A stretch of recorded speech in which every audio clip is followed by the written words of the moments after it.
Hello everybody and welcome to this video. I am Seema Shenoy Manek, your transformation coach and a trainer of neuro-linguistic programming. Neuro-linguistic programming is a very powerful brain science with which anybody can reprogram their unconscious mind to be able to get whatever results you want from your life.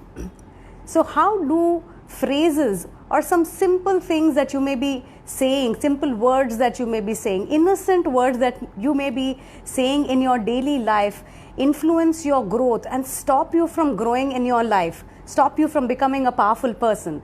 So if you want to know more, stay tuned till the end of this video. So words, according to me, having studied thousands of people, I have realized that words have a huge impact on our experience as people. We tend to take words a little loosely. We feel that words don't really have so much impact on us. Yes, a lot of us believe that words have impact on others. What we say impact others. But very few people notice that words have as much impact on us.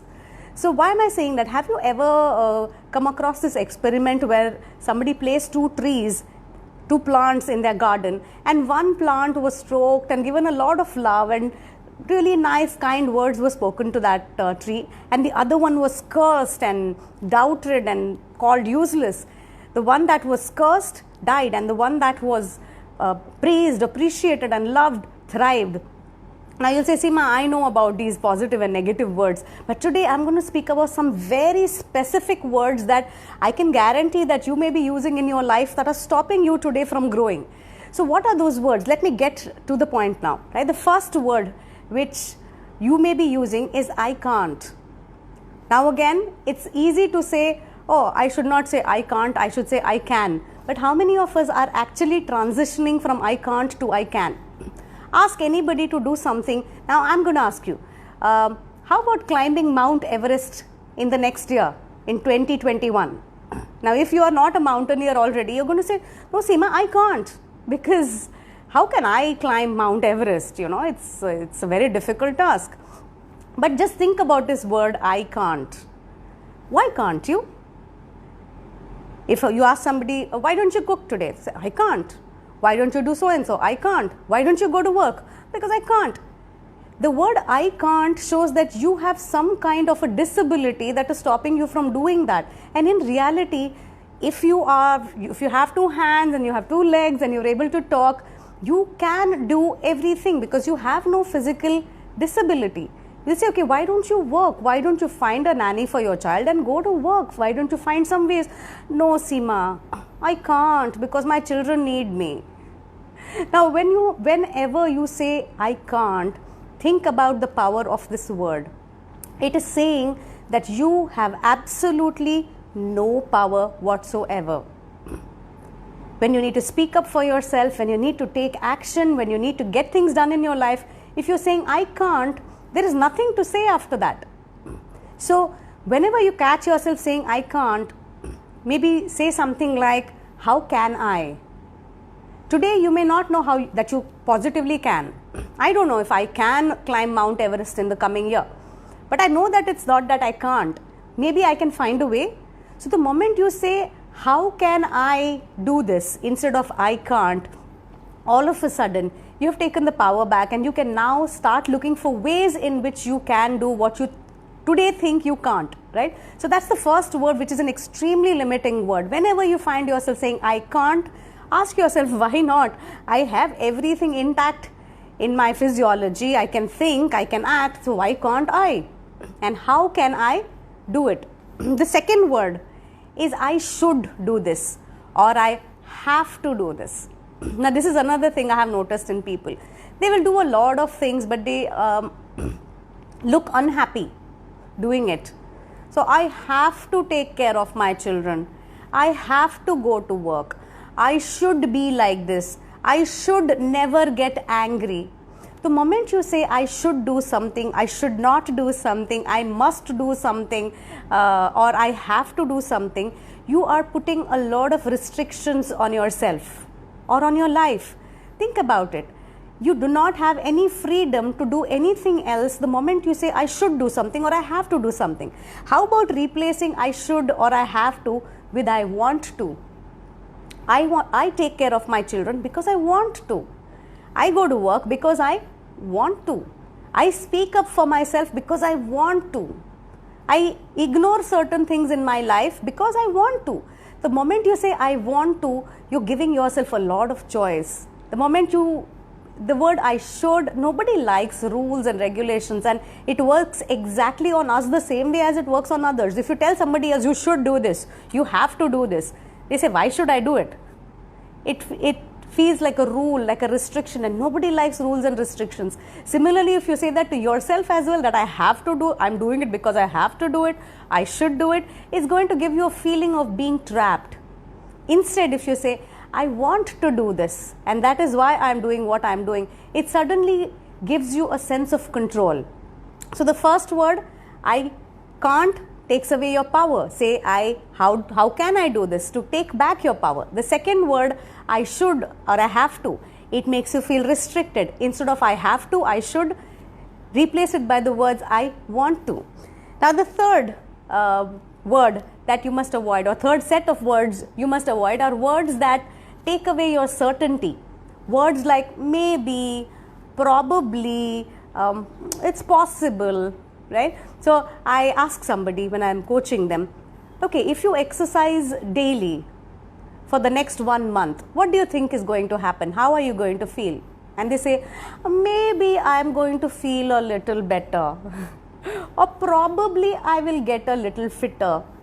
There is no maybe and probably there. If you exercise every day for the next 1 month, you will get fitter. It is going to happen. If you are going to control your anger, if you're going to be more assertive, if you're going to be more peaceful and calm, your relationships will get better. There is no probably, maybe, might be. Now I know that you can't be completely certain about the results of your action, but at least when we are framing our language, if we stop saying probably, maybe and possibly, and we are more certain about our future, about the way we frame our future, suddenly you have more certainty. You feel like taking action. If I say that probably I'm going to lose weight if I go on a diet, it's not going to inspire me to go on a diet. I'll say probably my relationship is going to get better, or maybe my spouse will start loving me more, or maybe my boss will start respecting me if I'm assertive. The moment you're using them, you just don't feel like doing it. But if you say, if I become more assertive, people will start respecting me. The moment you say that, now you feel like being more assertive, because you know for certain, somewhere your mind is looking for certainty. When you give it certainty, it's going to give you results. So can you get it now? Do you kind of follow what I'm saying? That just by the way you're framing sentences to yourself, you are creating your experiences every day. Every single I can't, or I have to do this, or I probably things are going to get better, is creating an experience within you. It is like those trees which you keep cursing and they keep going down because there is no certainty. So whenever you're talking, talk to yourself with power, talk to yourself with certainty, talk to yourself with willpower, which means that nobody is forcing you to do anything. You want to do it, right? Now the fourth and final set of words that I would like to speak to you all about is, these are called throwaway words or throwaway phrases. Throwaway phrases are phrases that we randomly use without really thinking about logic, without thinking, do they make any sense? Like you say to your spouse or to your children that you don't care for me. Or you say to your boss that you have never given me feedback, that you have never been bothered, you are biased towards the co-workers. Sometimes we tend to just jump to conclusions and have biases, we tend to generalize, and we make statements in our life which are just throwaway. And sometimes we do it even in our mind. Statements like self-talk, sometimes people curse themselves within their head. Why are you doing this? Why don't you just get this straight? Why are you all the time like this? There is constant throwaway litter happening.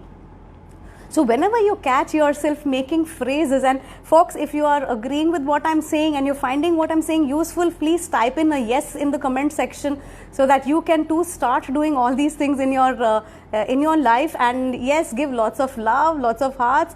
I can see that Sumit, thank you. Yes, I can is a very, very powerful start to taking action in any area of your life. So how can you actually start becoming mindful? We have spoken about 4 powerful set of words that you need to be mindful about. They may seem like innocent words, but they have huge impact in your life, in your experience. Even noticing these 4 things and making changes can completely change the way you're thinking, change the way you're feeling, and the action that you take. And how can you become mindful? Just slow down a little bit. Slow down a little bit, start journaling your thoughts, start writing down how you feel. The moment you start becoming more and more aware about the words that you're using, and now that I have told you which words you need to be mindful of, I'm sure it's going to be very easy for you now to stop using those words and replace them by some powerful words in your life. So if you want to learn more about how phrases influence us and how language influences us, I'm sure you would be interested in learning something called as neuro-linguistic programming. It's a powerful brain science that I have been using in my life for more than 15 years now, and it has brought about tremendous transformation in my life and thousands of people with whom I have worked.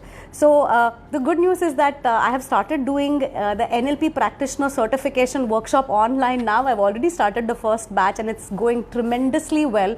So if you are somebody keen on learning about human behavior, you're keen on learning about how you operate and how you can reprogram your mind, reprogram your body towards success, you want to learn about how you can be mindful of your language patterns and influence others, then I'm going to leave a link down there. Have a look at the link, and you may want to join this workshop because lockdown period is probably the best period in which you can upskill yourself.